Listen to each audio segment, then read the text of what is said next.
मेरी बड़ी बहन आरती की शादी को 1 साल हो चुका था। दीदी काफ़ी सुंदर हैं और जीजा जी भी काफ़ी हष्ट-पुष्ट हैं। शादी के बाद दीदी कम ही हमारे घर आया करती थीं, क्योंकि जीजा जी को दीदी के बिना बिल्कुल भी रहा नहीं जाता था। दीदी और जीजा जी एक दूसरे से बहुत प्यार करते हैं और एक दूसरे के बिना नहीं रह सकते। ये बात मुझे उस दिन समझ में आई जब दीदी दिवाली पर हमारे घर आई हुई थीं। दीदी को आए 1 हफ्ता हो चुका था, लेकिन जीजा जी के फ़ोन दिन भर में कई बार आते रहते थे। दीदी अक्सर कहती थीं, इतनी जल्दी कैसे आऊं? कुछ दिन और रुकने दो। पर आप भी फ़ोन करके ऐसी ऐसी बातें करते हो जिससे मुझे भी आपकी बहुत याद आने लगती है। उतने में मम्मी आ गईं और दीदी ने फ़ोन काट दिया। मम्मी ने दीदी को किचन में बुला लिया, क्योंकि दिवाली की मिठाई, चिवड़ा, करंजी वगैरह बनानी थी। हम सब ने मिलकर शाम तक आधी चीज़ें बना ली थीं और बाकी की मिठाई अगले दिन बनाने का तय हुआ। शाम ढल चुकी थी और मैं खिड़की से बाहर देख रही थी। तभी मैंने देखा कि जीजा जी बाहर खड़े हैं। मैंने जल्दी से दीदी को आवाज़ लगाई। दीदी बाहर आते ही बोलीं, आप तो सच में आ गए। मुझे लगा फ़ोन पर आपने ऐसे ही कहा था।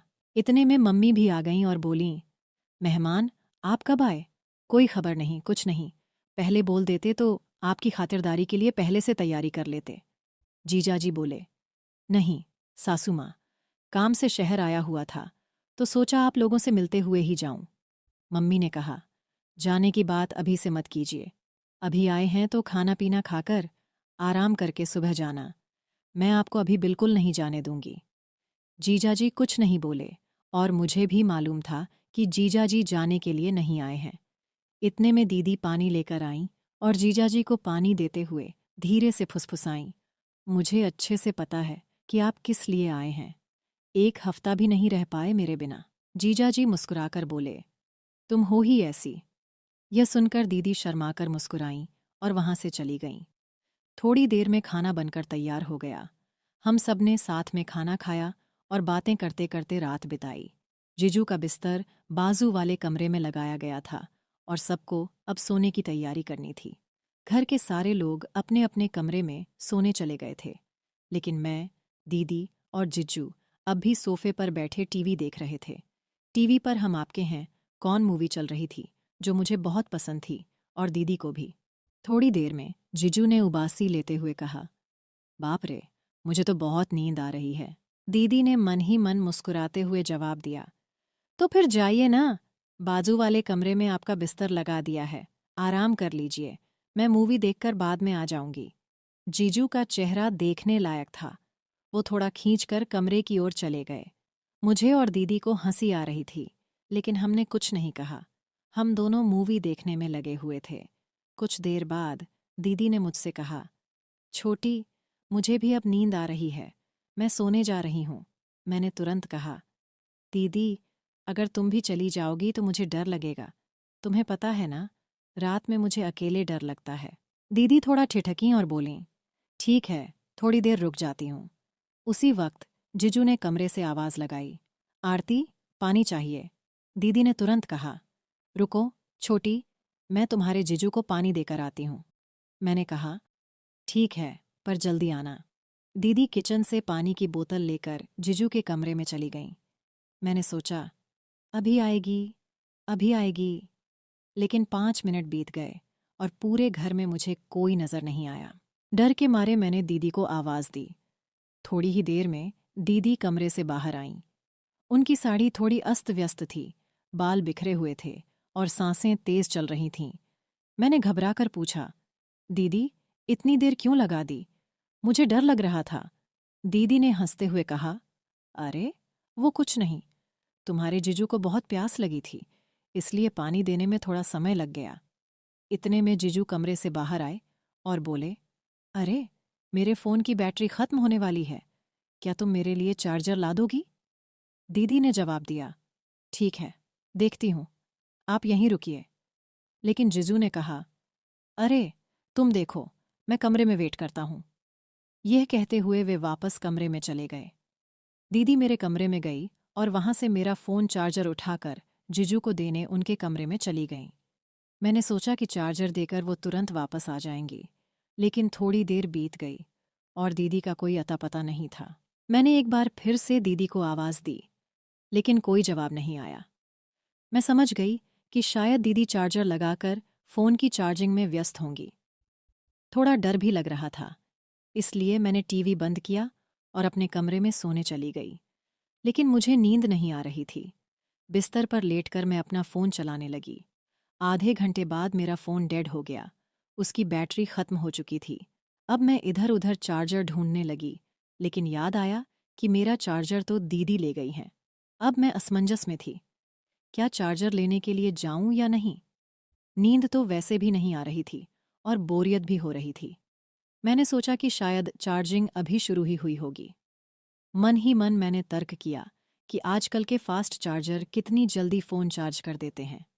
फिर भी कुछ फ़ोन ऐसे होते हैं जिनकी बैटरी इतनी धीमी चार्ज होती है कि चाहे कितना भी फास्ट चार्जर लगा लो, वक्त लग ही जाता है।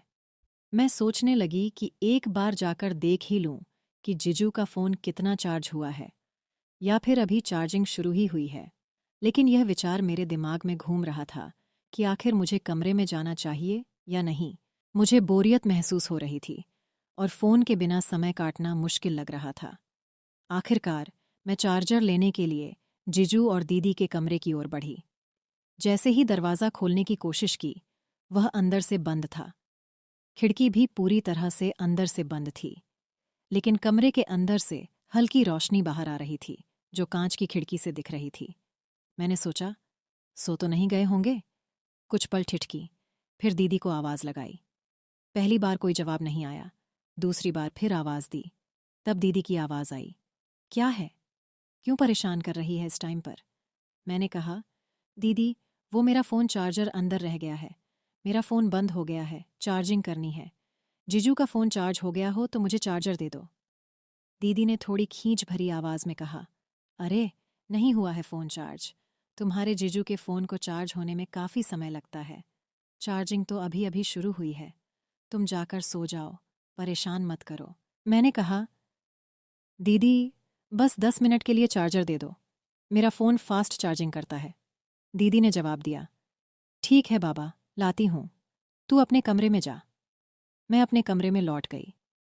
थोड़ी देर बाद दीदी चार्जर लेकर आईं और बोलीं, ये ले तेरा चार्जर, अब परेशान मत कर। जैसे ही मैंने चार्जर लिया, मेरी नज़र दीदी पर पड़ी।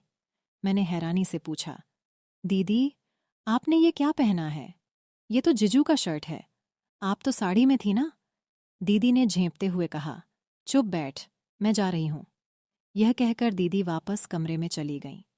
मैंने चार्जर से अपना फ़ोन चार्ज करना शुरू कर दिया।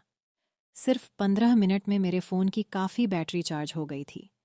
मैंने सोचा, चलो, अब चार्जर वापस दे आती हूँ। अगर दीदी सो भी रही होंगी तो मैं खुद जीजू का फ़ोन चार्जिंग पर लगा दूंगी। मैं चार्जर लेकर दीदी और जीजू के कमरे की ओर गई। इस बार दरवाज़ा थोड़ा सा खुला हुआ था। शायद दीदी जल्दी में बंद करना भूल गई होंगी।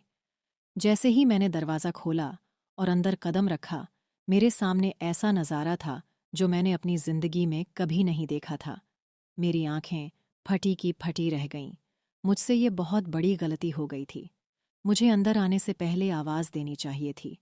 मैं ये कैसे भूल सकती थी कि यह शादीशुदा जोड़ा है। मुझे उन दोनों को देखकर बेहद शर्म आ रही थी। लेकिन दीदी और जीजू को इस बात का ज़रा भी अंदाज़ा नहीं था कि मैं दरवाजे पर खड़ी हूँ और उन्हें देख रही हूँ। उसके बाद जो हुआ, उसे जानकर आप इतने हैरान हो जाएंगे कि आपको एक बड़ा झटका लगेगा।